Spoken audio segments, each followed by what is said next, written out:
Et après avoir parlé de démontage, parlons de reconstruction. Quoi de plus logique? Le bricolage, c'est dans l'air du temps. On ne compte plus les émissions télé ou les grandes surfaces spécialisées. Finalement, il ne manquait plus que la formation. À Castres, une académie du bricoleur vient d'être créée. Nicolas Mutel et Thierry Villéger.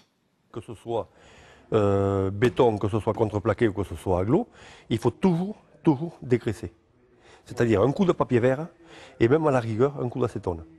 Poser un carrelage, cela peut paraître simple et pourtant, la technique demande du savoir-faire et aussi quelques astuces. Ce jeune homme suit avec beaucoup d'attention une formation délivrée par un ancien artisan, aujourd'hui reconverti. De donner ce que je sais aux autres, c'est quelque chose que moi, alors que vous en avez, que non, je sais faire, tu apprends sur le tas.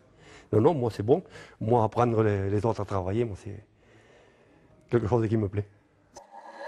On vient à l'Académie du bricoleur avec un projet. Ce stagiaire souhaite acheter et rénover une maison.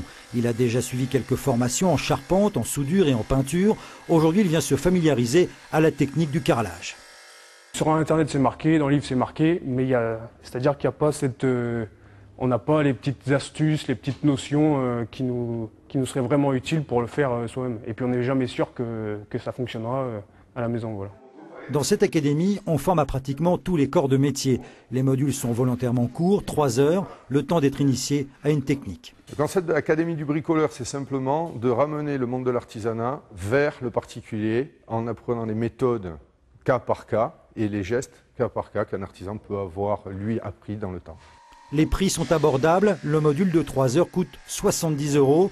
Si l'expérience casteraise est concluante, Jean-Christian Duméniou a l'intention d'ouvrir des franchises dans toute la France.